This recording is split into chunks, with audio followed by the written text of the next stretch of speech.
नमस्कार दोस्तों, आपका स्वागत है। आज की इस वीडियो के अंदर दो टीमों के टारगेट प्लेयर्स आपको बताने वाला हूँ जो लगभग 99.9% कन्फर्म हो सकते हैं इन माय ओपिनियन। सबसे पहली टीम कोलकाता नाइट राइडर्स, जिसके अंदर घर वापसी हुई है गंभीर भाई की।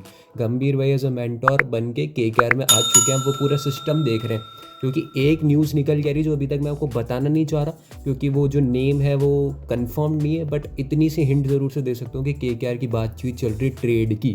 12 तारीख से पहले केकेआर को एक ट्रेड सक्सेसफुल करना है जो ईगरली वेटेड है, वो किसी विकेट कीपर के लिए। अब बस मैं नाम नहीं बताऊंगा क्योंकि मेरे को जो नाम पता है वो मे बी गलत भी हो सकता है, सही भी हो सकता है, तो उसकी न्यूज़ आपको बाद में मैं बताऊंगा जब लगभग वो कंफर्म हो जाएगी। बाकी टारगेट प्लेयर्स की अगर बात करें तो केकेआर के पास जो पर्स बच रहा है वो 32.7 करोड़ का बच रहा है, जिसमें जो अवेलेबल स्लॉट्स है वो 12 है एंड 4 ओवरसीज स्लॉट है। केकेआर की बात करें तो देखो, बैटिंग ऑर्डर जो है ना, वो भी श्रेयस अय्यर ये वाला आईपीएल खेलेंगे तो एक तरह से सॉल्व हो चुकी है। नीतीश राणा, श्रेयस अय्यर, वेंकटेश अय्यर, जो एक इंडियन बैटिंग लाइनअप है ना वो अच्छा है। ऑलराउंडर्स भी अच्छे हैं, Andre Russell experienced allrounder, Sunil Narine है इनके पास। एक जो दिक्कत है ना इनको, वो ये दिक्कत आएगी कि इनकी पेस लाइनअप के अंदर एक किस इंडियन के अलावा कोई एक ओवरसीज पेस लाइनअप है नहीं, क्योंकि इन्होंने पैट कमिंस ने तो देखो पिछले साल ऑप्ट आउट कर दिया था, तो वो ऑलरेडी थे ही नहीं। शार्दुल ठाकुर को इन्होंने रिलीज़ कर दिया जो इंडियन पेसर थे, और डेविड वीजे को इन्होंने रिलीज़ कर दिया, उमेश यादव को रिलीज़ कर दिया, लॉकी फर्ग्यूसन को कर दिया, टिम साउथी को कर दिया, और कुलवंत खेजरोलिया को कर दिया। तो ये जो 4-5 प्लेयर्स है ना बॉलिंग लाइनअप के, ये इन्होंने बहुत ज़्यादा रिलीज़ कर दिए। तो सबसे पहले इनको एक गन बॉलर चाहिए होगा। 32.7 करोड़ का इनका बजट है, जिसमें से आराम से 14 करोड़ 15 करोड़ एक गन बॉलर पे लगा सकते हैं, जो है मिचेल स्टार्क इस टीम को चाहिए। मिचेल स्टार्क सीएसके मुंबई इनको ज़्यादा ज़रूरत नहीं, बट मिचेल स्टार्क की ज़रूरत केकेआर को ज़्यादा है। केकेआर बिल्कुल चाहेगा कि मिचेल स्टार्क आए, अगर वो नहीं मिलते तो पैट कमिंस है, पैट कमिंस भी नहीं मिलते तो जॉश हेजलवुड आए, कोई तो आए, गेराल्ड कोइट्स आए। तो एक पेसर चाहिए इनको तगड़ा वाला। मे बी दो पेसर चाहिए होंगे इनको, एक बैकअप में भी रखना पड़ेगा। मतलब अभी तो बैन ड्यूरेशियस और अलग अलग जो है ना, अभी वो कल एरन हार्डी एक ऑलराउंडर है, तो मतलब इनको फिर देख सकते हैं ओवरसीज़ के अंदर। बट आपको 4 ओवरसीज़ चाहिए, जिसमें से एक तो आपको गन पेसर चाहिए होगा, एक आपको अगर कोई ओपनर, अगर आप देख रहे हो वेंकटेश अय्यर के साथ कोई ओपन कर ले वे कोई ओवरसीज़, तो ट्रेविस हेड को भी आप टारगेट कर सकते हो। ट्रेविस हेड को लेके आ सकते हो, वो भी अच्छे से साबित हो जाएंगे, क्योंकि आपके पास ऑलरेडी भी जेसन रॉय एंड गुरबाज हैं।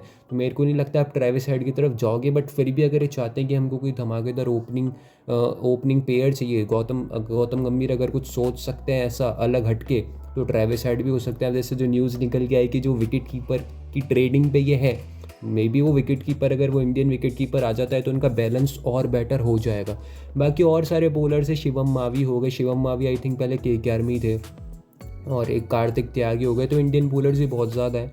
स्पिनर्स की तो इनको इतनी ज़रूरत है नहीं, क्योंकि बात करें हैदराबाद की, सनराइजर्स हैदराबाद का जो ये सूर्य उदय है ये कब होगा। पर्स बच रहा है 34 करोड़ रुपीज़ का। तो हैदराबाद के पास यही होता है कि पर्स तो हमेशा बढ़िया रहता है, प्लेयर्स भी ये ओवर प्राइस ले लेते हैं चलो, बट परफॉर्मेंस कोई नहीं करता। डेविड वार्नर, केन विलियमसन के बाद कोई भी इनके पास ऐसा ओवरसीज़ बैट्समैन नहीं आया जिसने परफॉर्मेंस दी हो out of the box consistently. इन दोनों के अलावा किसी ने भी नहीं दी, चाहे हैरी ब्रूक लिया हो आप, चाहे किसी को भी लिया हो, एडन मार्क्रम को लिया, उनकी भी कोई ऐसी खाक अच्छी परफॉर्मेंस आई नहीं है। तो इनका जो रिलीज प्लेयर्स है वो 4-5 ही है। बट ये कि जो हैरी ब्रूक की जो कमी थी, जो ओवर प्राइस्ड कर रखा था, उसकी जगह किसको लेके आएंगे अब ये। इनके जैसे कार्तिक त्यागी को इन्होंने रिलीज़ कर दिया, इन्होंने समर्थ व्यास को रिलीज़ करा, आदिल रशीद को रिलीज़ करा, अकील हुसैन को रिलीज़ करा। तो कौन से टारगेट प्लेयर्स होंगे जो चाहेगा हैदराबाद की इनकी टीम के अंदर हो, क्योंकि पेसर्स की कमी नहीं है, पेसर्स अच्छे इनके पास। ग्लेन फिलिप्स जैसे एक ओवरसीज़ ऑलराउंडर भी है जो मिडल ऑर्डर के अंदर आके परफॉर्मेंस दे सकते हैं। ओवरसीज़ स्टॉक इनके पास ज़्यादा है, बट ये सोचते हैं कि ओवरसीज़ आप 4 ही खिला सकते हो, तो 4 किसको खिलाओगे। ये सबसे बड़ा सरदर्द होगा हैदराबाद के लिए, क्योंकि इनके कैप्टन साहब भी ओवरसीज़ है। ग्लेन फिलिप्स हो गए, अब ये अगर बॉलिंग लाइनअप के अंदर भी एक ओवरसीज़ खिलाएंगे एक पेसर, तो वो ये ना कि 4 ओवरसीज़। मार्को येंसन हो गए भाई, एक भाई साहब, तो हेनरिक क्लासिन हो गए जो स्पिनर को अच्छा खेलते हैं। तो ओवरसीज़ की कमी नहीं है इनके पास, बट वो इन्हें खिलाएंगे किसको, ये सबसे बड़ी इनका सिरदर्द है। बाकी मेरे हिसाब से इनको इंडियंस को ज़्यादा टारगेट करना चाहिए। अब जैसे शार्दुल ठाकुर जैसे प्लेयर आ जाए इनकी टीम में तो अच्छी बात है, थोड़ा और स्ट्रॉन्ग हो जाएगी हैदराबाद अगर शार्दुल ठाकुर आ जाते हैं तो। बाकी अगर आपको कोई स्पिनर चाहिए, वेनेंडो हसरंगा को आप टारगेट कर सकते हो, बट हसरंगा का कोई कन्फर्मेशन आया नहीं है अभी तक कि उस आईपीएल के ऑक्शन के अंदर पार्टिसिपेट कर रहे हैं या नहीं कर रहे। तो मैं आपको बस ऐसे बता रहा हूँ, अगर वो पार्ट ले रहे हैं तो हसरंगा को आप टारगेट कर सकते हो। नहीं तो इनके पास शाहबाज अहमद भी आ गई, बहुत अच्छा ट्रेड था, मयंक दागर को भेज के शाहबाज अहमद को लेके आए। अंडररेटेड प्लेयर है, बहुत अच्छे प्लेयर है। रचिन रविंद्र को ले सकती है हैदराबाद, क्योंकि हैदराबाद का कोई भरोसा नहीं है, पैसा बहुत होता है, उड़ाते भी बहुत है। तो हैदराबाद वाले रचिन रविंद्र को भी ले सकते हैं। ये 2-3 इनके ओवरसीज स्लॉट हो गए, ओवरसीज स्लॉट इनके 3 ही खाली है, तो 3 में से 3 ओवरसीज ले सकते हैं। एक आपके ये हो गए रचिन रविंद्र, एक अगर वैनिंडो असरंगा अवेलेबल होते हैं तो, नहीं तो आप एक पेसर, अगर वैसे पेसर सर बहुत ज़्यादा भर दिए इन्होंने, पेसर इनके पास ऑलरेडी है, भूवी हो गए इनके पास, उमरान मलिक है, नटराजन है, तो पेसर्स की कमी नहीं है, इनको एक ऐसा मिडल ऑर्डर ही चाहिए और सबसे स्टेबल है।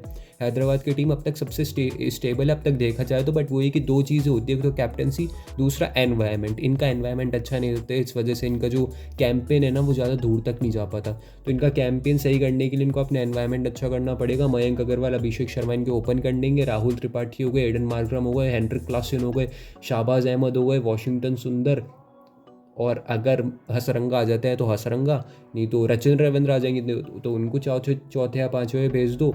और फिर मार्को येंसन, भुवनेश्वर कुमार, उमरान मलिक, भाई साहब क्या प्लेइंग 11 है।